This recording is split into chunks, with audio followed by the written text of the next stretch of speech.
Today we're going to talk about portfolio composition and especially diversification. Ryan, why would we diversify our portfolio? Wouldn't we just find something we're really great at and just do a bunch of that? Great question. So why is portfolio diversification important? One of the key benefits of real estate relative to other asset classes is its low volatility. It doesn't move significantly with the market. And part of that is that the market reacts very slowly, but part of that is also diversification and portfolio construction, because portfolio construction allows you to factor in aspects of the market and use that to decide which assets to buy and which assets not to buy. Yeah, it's really important for a lot of reasons. It brings diversification of risk. It also brings diversification of opportunity. The goal is to have the right opportunity set and to have the right pieces of risk in the basket that you want to have. So we work in 7 different markets currently. We have inbound leads from all of those markets to some degree all of the time. None of those markets particularly stand on their own.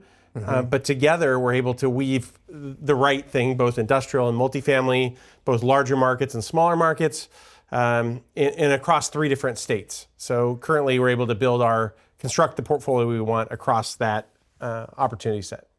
And when investors come to us and are investing in our fund, one of the key things that they are looking for is that we're not making one big bet or 3 big bets, but rather that we are making a lot of smaller, more discrete bets. Now, these are still high conviction bets. They're, whether it's assets or markets that we have a high conviction around, but it's not as though we're exposing the entire portfolio or the entire fund to a few small, distinct bets. Like most things in life, though, this doesn't flow together perfectly.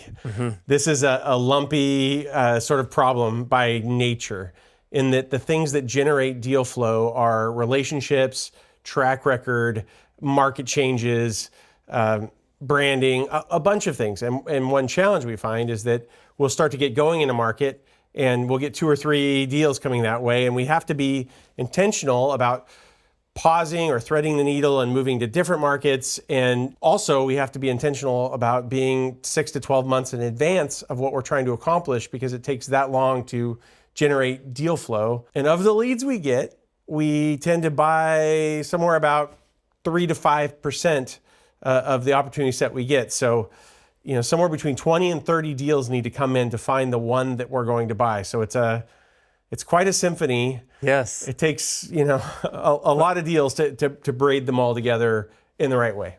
So let's talk a little bit about what we look at portfolio diversity from. What is the lens? What are the different metrics that we're using to decide about constructing that perfect portfolio? First one, obviously, you touched a little bit on markets, but first one I would say is apartments versus industrial. Yep. Our fund target is a 50-50 mix of apartments and industrial, and we're always trying to make sure that even if apartments feel like a particularly more compelling opportunity at the moment, that we're not, getting ourselves too apartment concentrated and not enough of that industrial, and vice versa. Do you want to speak a little bit about the markets? Sure. Well, our portfolio is about 50-50 more or less, industrial and multifamily. Yeah. People might ask, well, why aren't you just a multifamily group, or why aren't you just an industrial group? A big part of this is the secondary and tertiary markets that we're focused on are by their nature somewhat illiquid. We tend to buy from mom and pop owners, and having two opportunities, 2 assets creates more deal flow within markets. Now, I will say we tend to be more specifically apartments in Fresno or industrial in Provo. You build a brand around a specific one of those in a specific market. Mainly, most of our deal flow comes through brokers, and we tend to find, sometimes we'll get in with a broker and we can do 2 or 3 deals in a row because they're just really excited about our platform. And we kind of get busy with that broker for a while. And the challenge is to always be building those relationships so that you're getting the best deal flow. But at the end of the day, you're trying to diversify not just risk, but cash flow versus IRR. Like, is this more of a value add property or more of a cash flow property? You want an appropriate mix of that to deliver both those things. Also, you want to be in high growth markets where it's known that this is growing.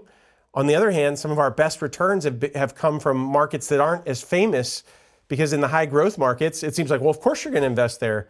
But guess what? Everyone else is too. Everyone says like, oh, that market's great, go there. Well, cap rates are low, cash flow is low, opportunities are hard to come by. So it's the right mix of great deals come in odd places, because it's as much about the market as it is the seller, as it is the individual property. And you need all these things to balance together to make a deal happen. How do you see it? Well, let's talk about some other components of diversifying the portfolio. You mentioned a little bit cash flow versus IRR.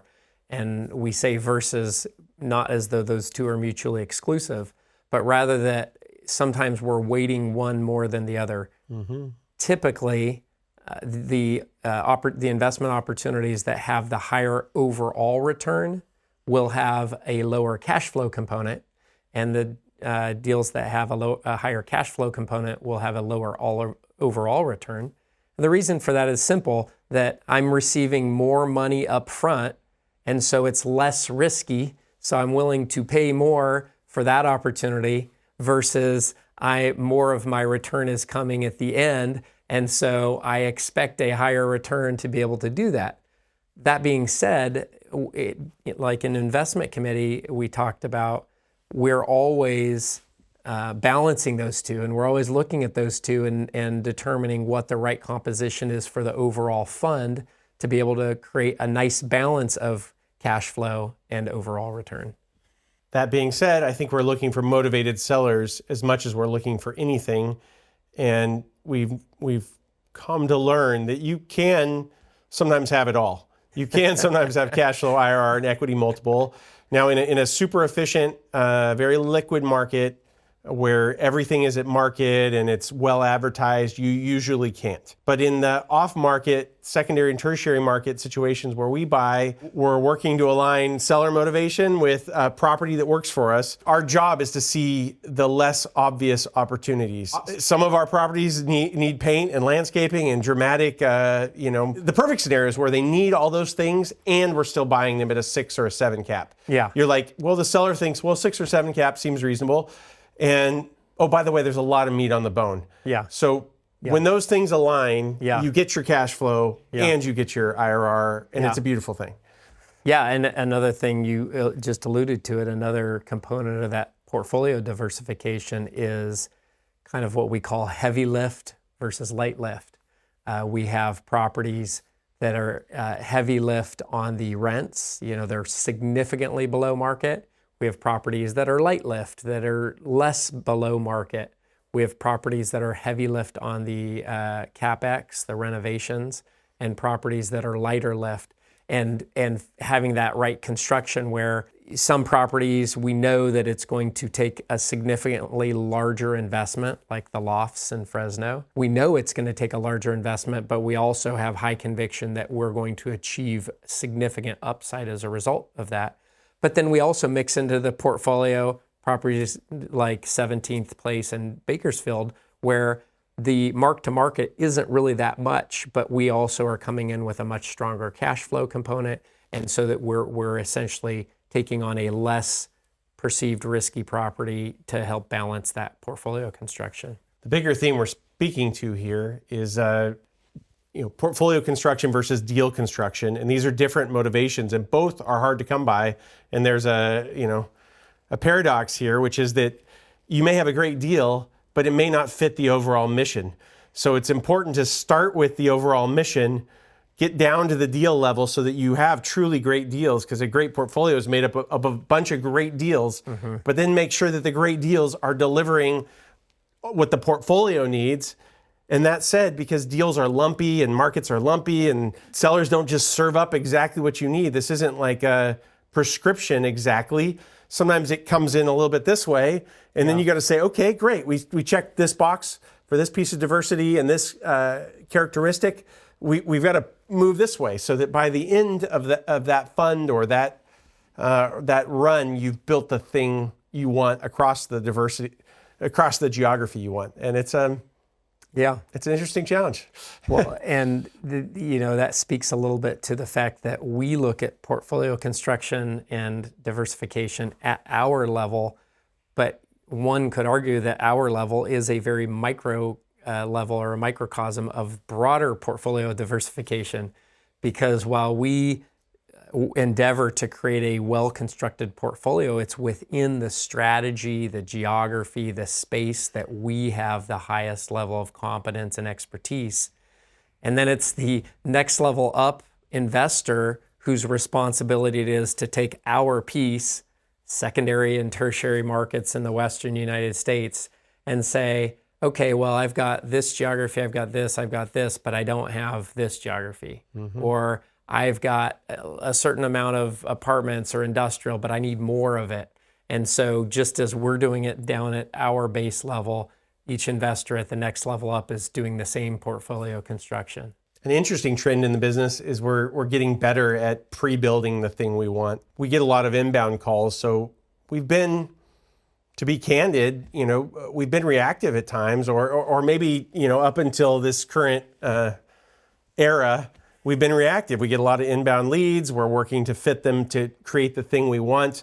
As we've evolved and grown into a bigger company, it looks more like, hey, rank the markets we're in according to characteristics and trajectory, population, GDP growth, add on some periphery markets that are of interest to us, rank those, do hundreds of outbound calls weekly and monthly to the brokers and sellers in this market to generate the types of deal flow we need so that we can then construct the thing we want. But it involves 12 to 18 months of being in front of what you're building. So I'm proud of the way we're changing that